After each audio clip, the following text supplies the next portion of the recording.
Many thanks for joining us on News Now on TV360 Nigeria. I am Annetta Felix. The Lagos State Police Command has been parading 84 persons suspected to be thugs during the last Lagos State primary elections. The Lagos State Commissioner of Police, Imohimi Edgar, paraded the suspects during a brief press meeting at the Lagos Police Headquarters on Monday. Adeshawa Odushoga reports.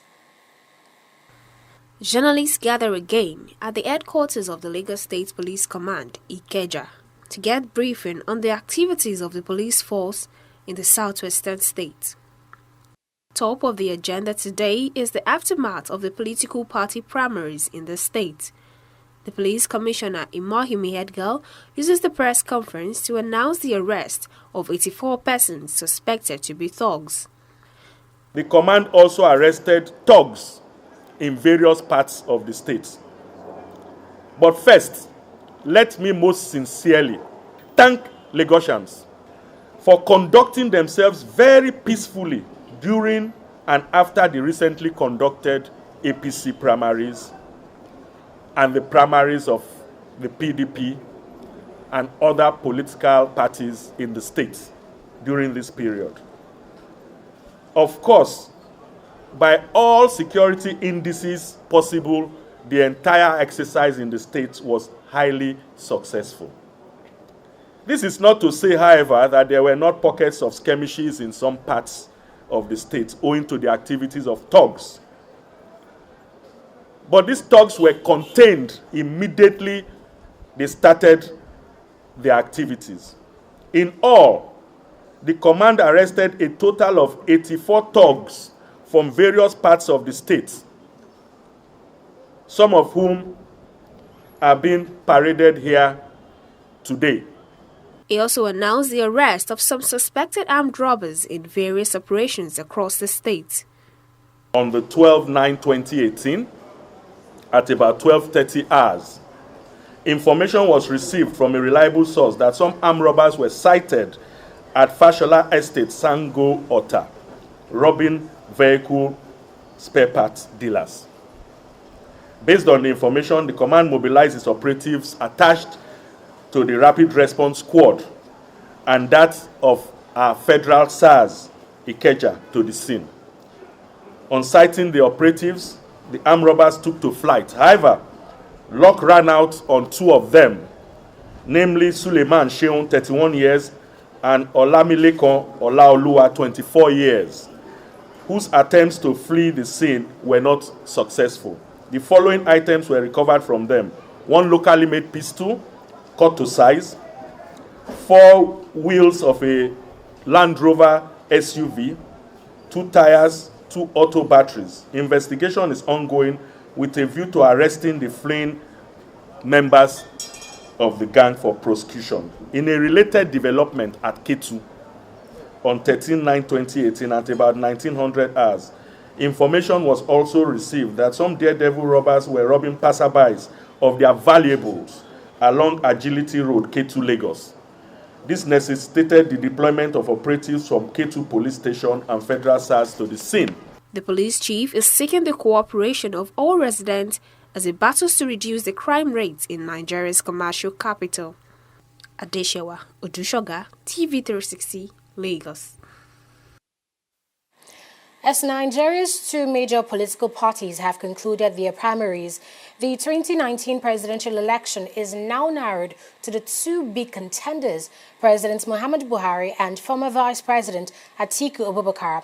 The incumbent President Buhari emerged the winner of the APC primaries by 14.8 million votes, while Atiku Abubakar polled 1,532 votes to emerge as the PDP presidential candidate. This development is already drawing gathering reactions from Nigerians on who would win the epic battle come 2019. And Tunde Oye has this report from Abuja. Now it is official. The 2019 presidential election will be between former Vice President Atiku Abubakar and the incumbent President Muhammadu Buhari.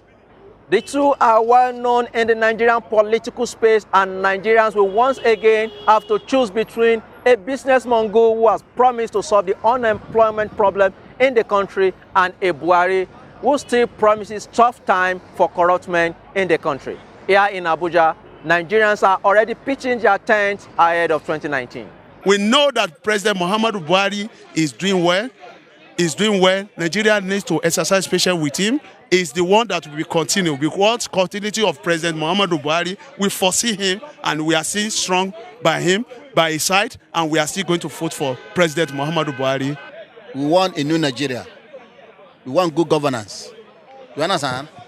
With Atiku, I think we are going places. The world will recognize us back. Because what we are witnessing now is not governance. It's evil. Nigeria cannot continue dying every day as if they are chickens. We have been waiting for PDP to bring up their candidates. But now that Alhaji Atiku Abubakar has emerged as presidential candidate for PDP, we, the member of APC, is a victory for us. We regard it, or we qualify it, or we count it as a walkover. Because a lot of factors works against Atiku. Atiku has the capability to transform this country. We need somebody that knows the terrain of this country. We know somebody that knows the economy, how to develop this country. And with his agenda for, restructuring, things will work out. Right? He knows governance. He has been the boss, the custom boss. He has been the vice president. He's a businessman. So he knows how to govern this country. It's going to be a very good election. The competition will be there. I think the both candidates are strong. But we are still looking at to hear what they are going to tell us, their manifestos. We'll be able to determine who is going to be the winner. Southwest will determine the vote. The Southwest will be the determinant of the vote, from the way I'm seeing it. And it is going to be a very tough battle for Atiku to overcome Buhari. And in fact, and the antecedent of Atiku. I foresee Atiku, getting that seat from President Muhammadu Buhari. Why? Because if you look at the way our instability of the economic system in this country, looking at the security aspects, insecurity aspects, and then many other aspects that I cannot mention here before you, I say Atiku is a good candidate to emerge as a president of the Federal Republic of Nigeria. One thing that is certain is that Nigerians will not vote in 2019 along religious or ethnic line. Both candidates are Muslims and they are from the north. Competence and articulation of policies will go a long way to determine who wins the race. From Abuja, Tunde Oye, TV360 News. Meanwhile, another political party contesting in the 2019 election is the Reform and Advancement Party, RAP. Israel Davidson has emerged as a presidential candidate and is pledging to improve the education sector if elected as president. He says his administration would inject over ₦1 billion into the education sector, adding that when the people are well informed, national development is within a touching distance. There is no prosperous nation on earth that hasn't got an elite university. Elite university. We used to have a banner, Lagos and Soka, they've all gone. If you don't have an elite university, you cannot produce high-quality leaders. We are going to establish the equivalent of Oxford within 10 years. That, I mentioned about 1.8 billion is going to go towards that. I think the second thing here is about what we call mindset reprogramming. We're going to invest a lot of money to begin to reprogram the mindset of our nation, not just the youth. So the future is going to be a great one in which knowledge and skills are going to be the driving force that will shape the destiny of this nation, such that A graduate wouldn't want to simply wait for monthly paid jobs. No, the graduate is already well equipped to be able to start his or her own business. I think my aim here is to use Nigeria to create a powerful base for black race generally to be respected. And we need a country. If there's a country that can do that, it is Nigeria. And if there's any leader who can help that to come in force, it's myself. I can do it. Still on the presidential race, Gbenga Olawepo Hashim has been selected as the presidential candidate of the Alliance for People's Trust. Hashim's candidacy was ratified at a national convention, which also produced Olisa Agbakoba as national chairman of the party. He emerged after a granddaughter of Chief Obafemi Awolowo, Funke Awolowo, stepped down for him. Hashim promised to focus on infrastructure and security if elected. This campaign will not be about ethnicity or religion. It's going to be about jobs for the people. It's going to be about the unity of Nigeria. It's going to be about how to stop the killings in the land. I promise you, I will be a true Nigeria president. I will not be a Yoruba or Hausa president. I will be the true Nigeria president that all Nigerians have always wanted. A commander-in-chief. When, by the grace of God, you elect me your commander-in-chief, there will be consequence, serious consequence for anyone that takes the life of a Nigerian anywhere in the world. We will build a country where the citizens will be proud of their passports, where they will be proud to say, I am a Nigerian. Sometimes you have to weigh what people have put in the movement to change Nigeria. And I saw that he was a man that had done a lot of sacrifice. So to speak, from the time of Babangida, he had actually laid his life down. Plus the fact that he seems to be prospering in what he's doing. And you see, we cannot be president at the same time. So I'll just step down and see how he does it. And we're going to be working together to bring forth a new Nigeria.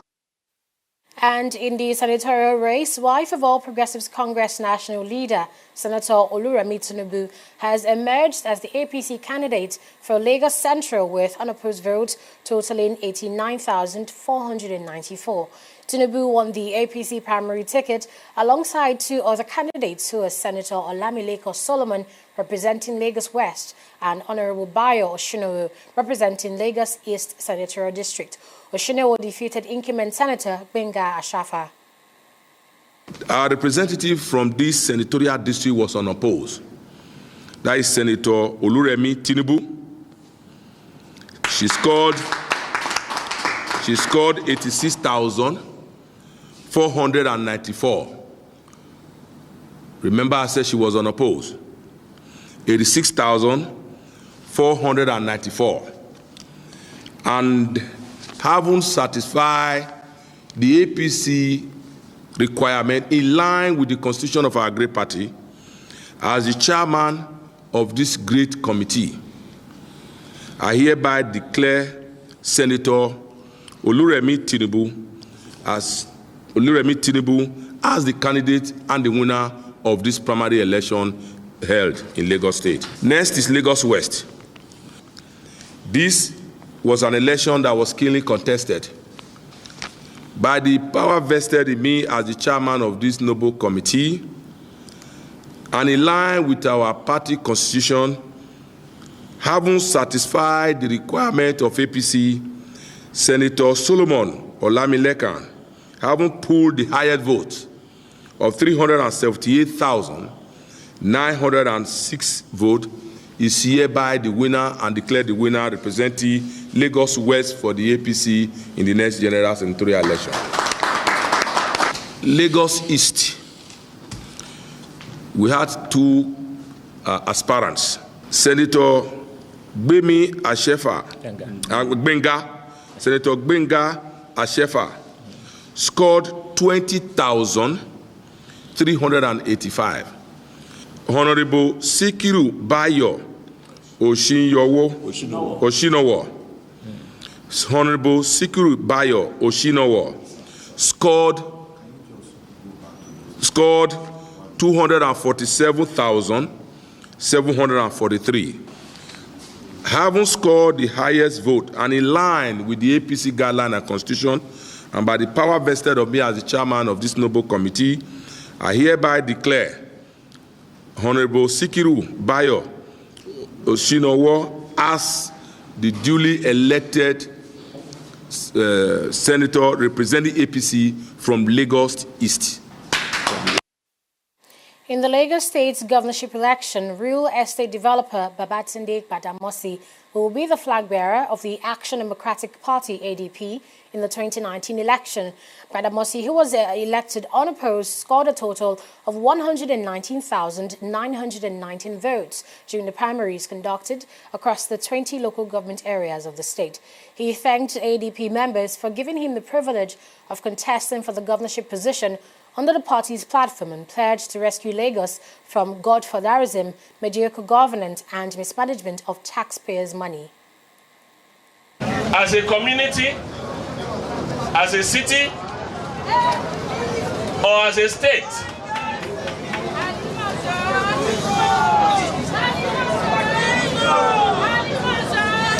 we should also aspire to leave a legacy that we can be proud of for generations yet to come. We need to search ourselves very thoroughly and honestly and ask if the legacy we have now is one worth leaving behind for future Lagosians, our own children, or if we need to apply ourselves more to ensure our memories as a generation do not end up leaving a bad taste in the mouths of our children and our children's children. The truth is, Lagosians are an unstoppable force of nature, and no lion, however hungry, no hyena, no jackal, no animal for that matter, will be able to resist a Lagos united in the desire to be free, to be prosperous, and to do well. Meanwhile, the Independent National Electoral Commission (INEC) is insisting on its deadline for candidates' list submission and their personal particulars, warning that the time would not be extended. INEC Chairman Mahmood Yakubu disclosed this at the opening ceremony of INEC Commonwealth Professional Training Workshop in Abuja. Yakubu says submission of list of candidates begins Monday, October 10, with the presidential and National Assembly candidates. May I seize this opportunity to remind political parties in Nigeria that the dates for the submission of list of candidates from CF 002 and their personal particulars from CF 001 for presidential and National Assembly elections is 10th to 18th October 2018, while governorship and state assembly elections is 22nd October to 2nd November 2018. The Commission will receive the submission from political parties at the ASO Hall of the International Conference Center, Abuja, from 9 in the morning to 4 in the afternoon. Although we have communicated these days to all political parties, let me reiterate that there will be no extension of time. The Minister of Information and Culture, Alhaji Lai Mohammed, has expressed profound sadness over the death of a liar, popularly known as Baba Sala. The minister had described Baba Sala as a trailblazer who laid the foundation for the theatre and comedy that have now taken Nigeria's creative industry by the storm. Mohammed condoled with the family of the late famous comedian and prays that God will grant repose to his soul and also grant his family the fortitude to bear the loss. Next up is business news. Do stay with us. Corruption not in my country. Hello? Yeah, I found your wallet in front of a supermarket. Meet me at Apple Junction. Yes, I'll be waiting for you. Now we find out. Two of us. Thank you very much, officer. You know, it's surprising that men like you still exist in the police force. Yes, so. Oh, yes. This is just a token of my appreciation. Oh, no, you don't need to do this. We are only doing our job. Thank you very much. God bless you. You're welcome. Now I know police is really my friend. Yes. Friend. Hey. Okay, which came up with this one? I don't understand. You know your problem. You are greedy. I'm a policeman who is doing his job. All forms of corruption in the force. Not in my country. Corruption not in my country. In the last 3 years, we have built a multi-purpose center, which is the envy of all in our constituency. And I can tell you that the people who are living there are already enjoying it. Guy, do you think what this man just said is true? See, I seriously doubt. I'm sure it's one of those their silly lies. Wait, do you know there's a way to find out if these things he's saying is true or not? This is the Construct app. It gives people like us a sure way to track implementation of constituency projects. It gives valid and verified information on location of projects, amounts allocated, amount funded, the level of job done, and even the profiles of concerned legislators. You and I can post directly on this app. Are you serious? This is the Go-To app if you want to know how our Commonwealth is being expanded by the government. Wow. Let's even see if what this man said is true. Show me. The Construct app is developed by Other Paper Nigeria with support from USAID and is available on both Google Play Store and Apple Store. And it's true. Of course, I told you.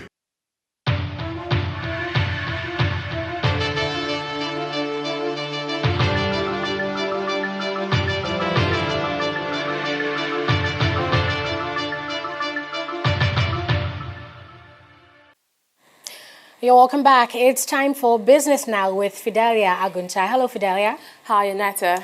So the case between MTN and the Central Bank of Nigeria has been ongoing since last month. And in the light of new evidence, it seems that MTN might just have a lighter cross to bear. Isn't that so? Yes, you're very correct, Aneta. The Central Bank of Nigeria says it may reduce the amount it has ordered MTN Nigeria to repatriate. Now, the CBN Governor Godwin Emefiele, while addressing reporters in London on Sunday, says new documents provided by the telecom company would help to reduce the size of the claim. The Apex Bank governor says the central bank had received documents about 2 weeks ago from MTN and 4 lenders involved in the case, that is Standard Chartered, Stanbic IBTC Bank, Citibank and Diamond Bank, and was in communication with all parties involved. The two sides are locked in a court dispute over the transaction as the CBN filed a counterclaim on Friday to a court request by MTN, which is seeking to stop the bank from forcing it to bring back the money. Well, Brent crude oil futures fell more than 1% on Monday after Washington said it may grant waivers to sanctions against Iran's oil exports next month. Brent crude oil futures were at $83.26 a barrel, while U.S. crude futures were down by 54 cents at $73.80 a barrel. U.S. sanctions will target Iran's crude oil exports from November 4, and Washington has been putting pressure on government and companies worldwide to cut their imports to zero. However, U.S. government officials said on Friday that the country could consider exemptions for nations that have already shown effort to reduce their import of Iranian oil. Now, the Nigerian Stock Exchange says it has suspended trading in the shares of 6 listed companies. The companies which were suspended after they failed to file details of their accounts to the exchange as stipulated by market regulations. The 6 companies are DN Tire and Rubber PLC, FTN Cocoa Processor PLC, International Energy Insurance PLC, Thomas Wyatt Nigeria PLC, Union Daikon Salt PLC, and Unique Diversified Holdings PLC. In a notice signed by Head of Listings Regulation Department, the NSE says the decision was pursuant to Rule 3.1. The rule provides that if an issuer fails to file the relevant account by the expiration of the current period, the exchange will send to the issuer a second filing deficiency notification within 2 business days after the end of the cure period. Well, that leads us to activities on the Nigeria Stock Exchange after this break. Stay with us.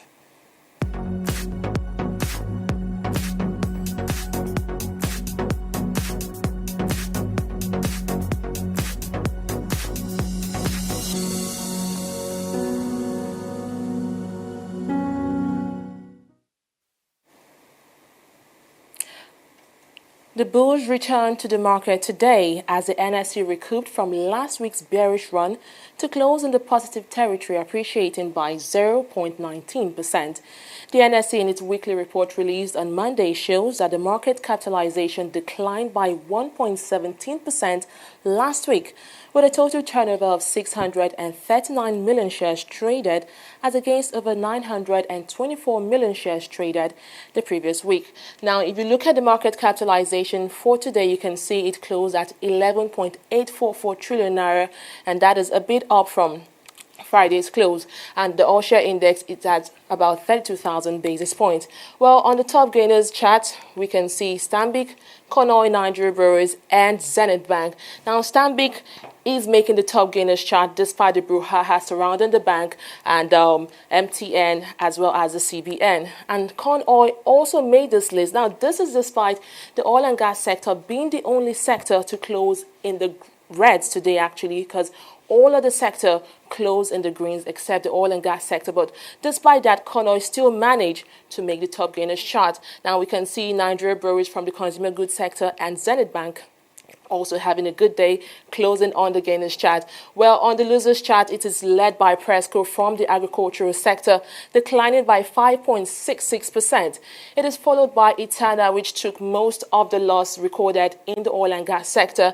And we can see UBA and ICO, despite the banking and insurance sector closing in the greens today. Well, on the top traders table, it is dominated by the financial sector. Now, the weekly report released by the Nigeria Stock Exchange today actually says that the financial sector was the most actively traded session last week, and it just might remain on that position this week because, as we can see, it's once again is dominating the top traders table.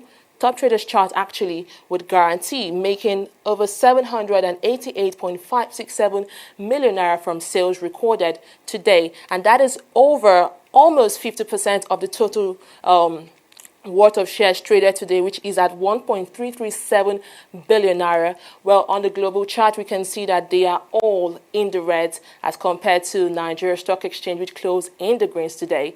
Well, that's been a look at activities on the stock market. Back to you, Aneta. Wow, what a sad way to start the week for the global stock, and of course a good way to start the week for local markets here in Nigeria. Moving on, more news coming up. Do stay with us. Corruption not in my country. What do you want to buy? Potato. Small basket. I want plantain. But why your plantain can't hard like this? Madam, now the outside hard. Inside there, it is very soft. Madam, wallahi make her no buy them. Make her show you something. What? What's in this one? Madam, this one now the chemical what they put on for the plantain make her ripe up.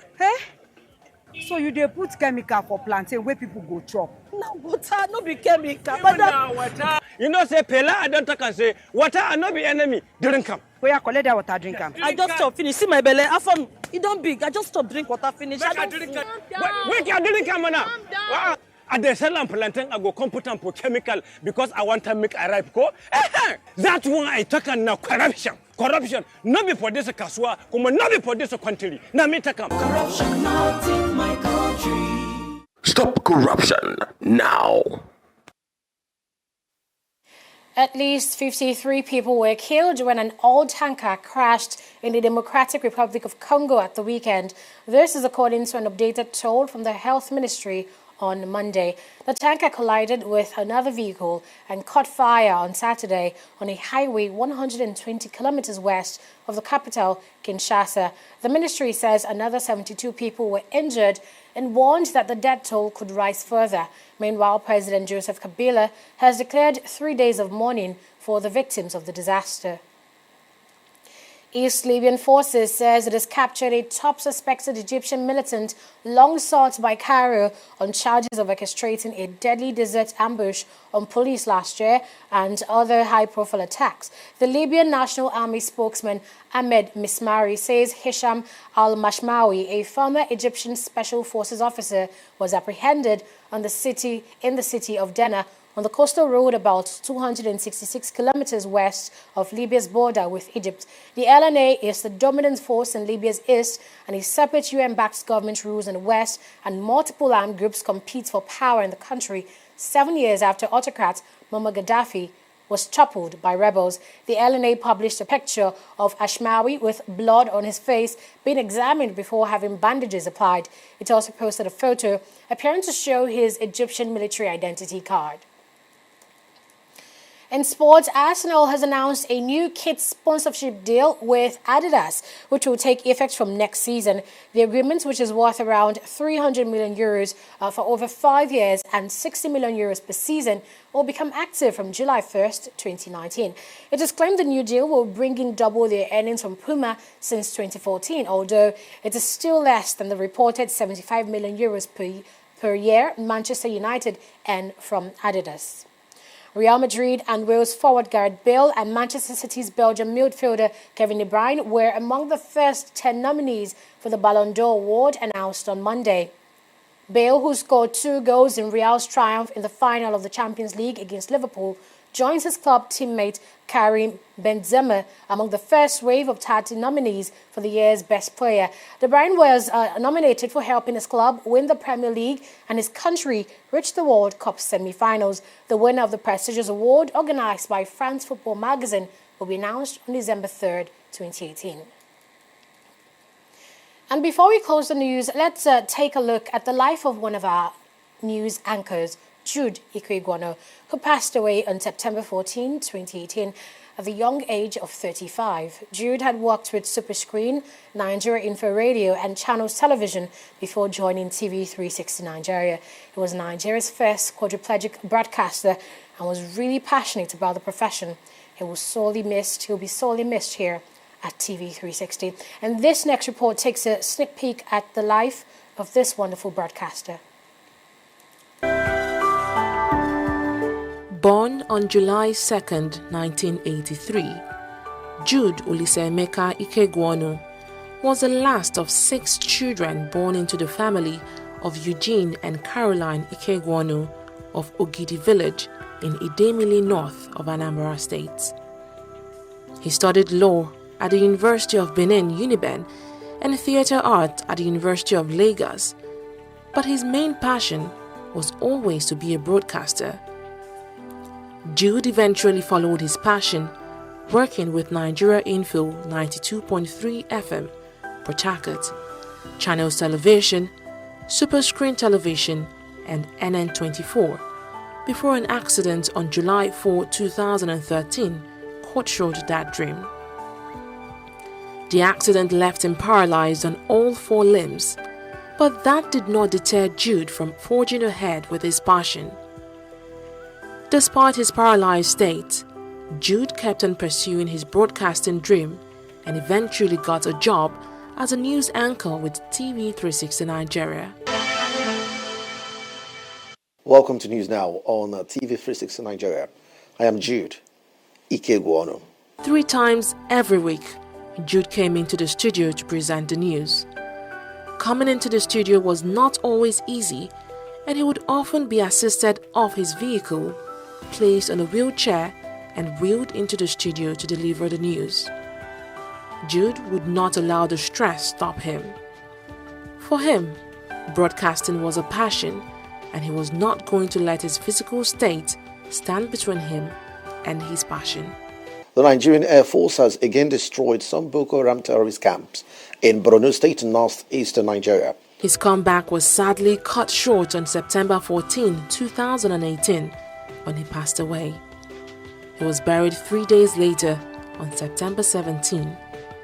Jude is survived by his fiancée, mother, brothers, sisters, nephews, nieces, and will always be remembered by his colleagues at TV360 Nigeria. I've known Jude since 2007. He's a natural person in character and terms. And there's one special thing about him. Whenever he sets his mind on something, he makes sure he achieves it. He never allowed his condition to bring him down or put him down in any way. He's a go-getter. What can I say about Mr. Jude Ikegwuonu? I don't know. His death it came as a shock. It was a hard punch to us because nobody really expected it. I was actually waiting to see him the following day. I was wondering why he didn't show up for work to read the news or come with his very funny, peculiar sense of humor. I don't know. Yes, he was a good man. He was a great man. Despite things that happened to him, he is someone who is a very good example of people who shouldn't give up despite their circumstances or situation. Everybody knows that about Mr. Jude. I mean, he comes here on time, he tries to get his work done, and then even when he doesn't get it right, he puts so much effort into making sure it's done properly and not letting anything limit him at all. He was not just someone to look up to in terms of the career or the profession, but he was also a good friend. He always knew the right thing to say at the right time, how to advise you, and how to make you look forward into life when you want to make certain decisions. Mr. Jude was, I don't know, one of the best people I met this year, and it's such a sad thing to know that he's no more. Jude is a definition of ability and disability. Is like a motivation for anyone who has challenges in physical challenges. He's been able to portray like a passion for his job. That despite what he's going through, despite the accidents, he's still able to, put up for the job. And I remember one day he asked me if I am into this job for money or for passion. I told him passion. He said if I'm into the job for money, that I shouldn't think about lasting long in the field. And he encouraged me to go for passion first, then money comes afterwards. I think that's what he's portraying, for him to still be up and doing even with his condition. And it's going to be greatly missed. And that's it. All news now on TV360 Nigeria. Thanks so much for being a part of the bulletin. I am Jude, Ikegwuonu. Before his death, Jude produced a short piece about his life and challenges to inspire people not to give up on their dreams. We'll leave you with that. You see, I've come to realize that life can be so unpredictable that we can't be too sure of what's coming next. Sometimes it gets so complicated that you could hardly figure out which way to turn. The pain, the frustration. In fact, life is all about answering questions.